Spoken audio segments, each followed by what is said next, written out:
Hi everyone. Today we're going to look at Psalm 121.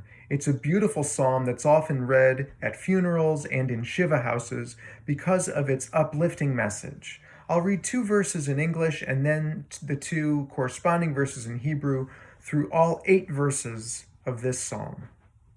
A song for ascents. I shall raise my eyes to the mountains. From where will my help come? My help comes from the Lord, the maker of heaven and earth. Esa einai el heharim me'ayin yavo Ezri. Ezri me'im Adonai oseh shamayim va'aretz. He will not allow your foot to falter. Your guardian will not slumber. Behold, the guardian of Israel neither slumbers nor sleeps. Al yitain lamot raglecha, ve'al yanum shomrecha.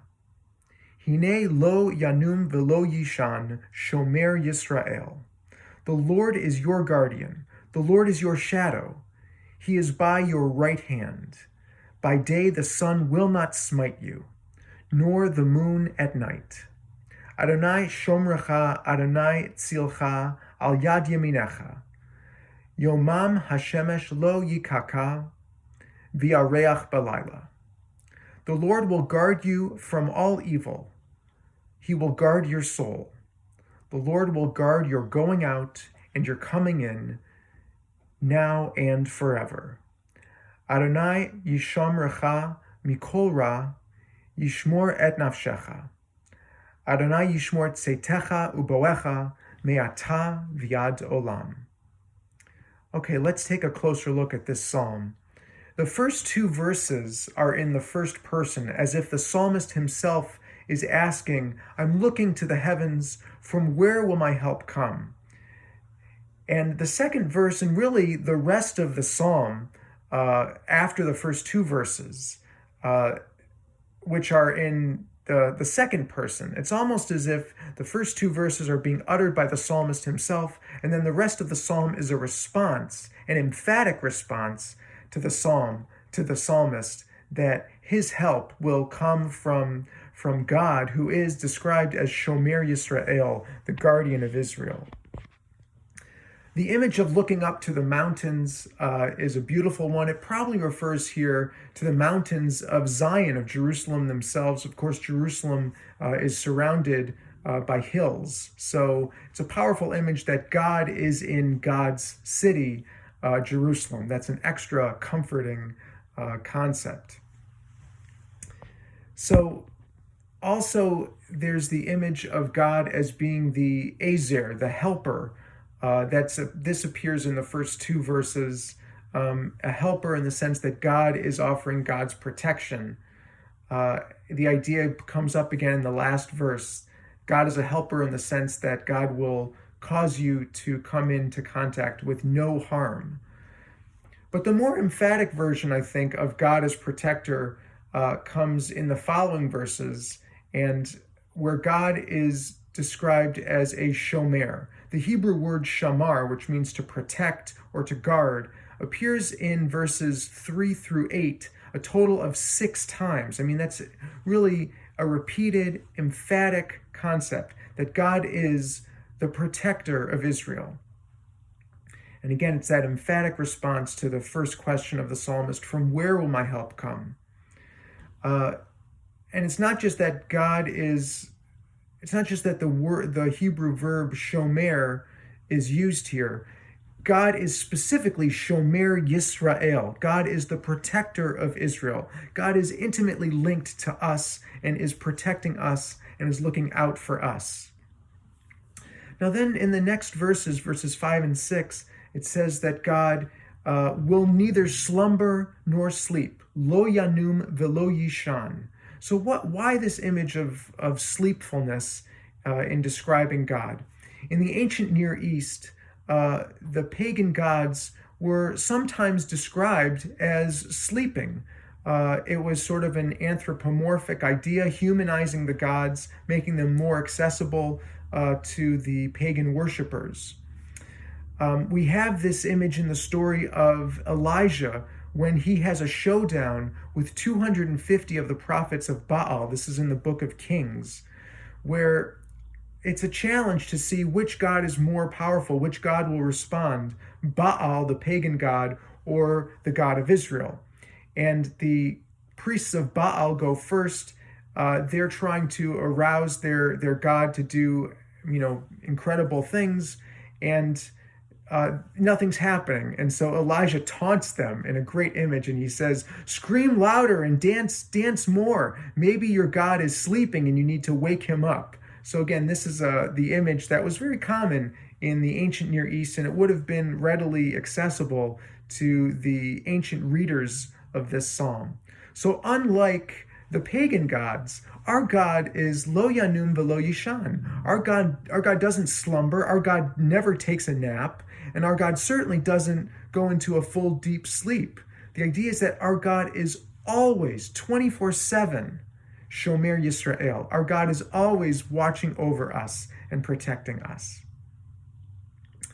So next, we have the image that that we are in God's shade or God's shadow. So why the image of shade? Well, clearly, Jerusalem is in, the desert. It can get very hot. The sun can be oppressive. So the idea of God casting God's shadow over you is keeping you cool and protecting you from the oppressive sunlight. There's a character in the Bible who is the designer of the Mishkan, the tabernacle, whose Hebrew name is Bitzalel, which means in the shadow of God, in God's shade. So this idea of being in God's shadow is a very positive image. It's a comforting and protective image.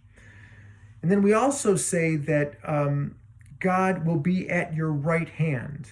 Now, what is that about? So I read a nice commentary that was written by a man named Dennis Tucker. And he said that for the ancient Near Eastern reader, this might have been a militaristic image. If you're a soldier, you're probably holding your shield in your left hand to protect you. But that means your right hand, in which maybe you just have your sword, or maybe not anything if it's in its sheath, your right side is going to be vulnerable. So God is at your right hand, meaning God is going to give you that protection even if you are vulnerable. It's almost like God is like that close friend who always has your back. That's the idea of comfort, that God will always be there on your right side, which maybe you might say is your weak side. So again, we have the image of the sun will not smite you by day. And again, that's understandable. The sun, it can be hot and oppressive.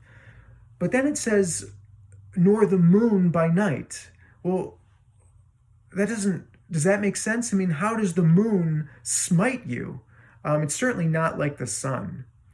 There was an ancient concept that the moon, the appearance of the moon, might drive a person to madness, or at least might cause a great deal of mental anguish. Maybe this is where some of the legends of, like the werewolf came from, that when there's a full moon, a human being turns into a werewolf. Maybe, I don't know. But this idea did exist in ancient times and probably in the Middle Ages. And this is where the term lunacy comes from.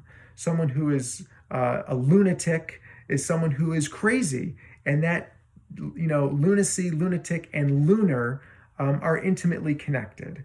So that's just an interesting, tidbit about the moon.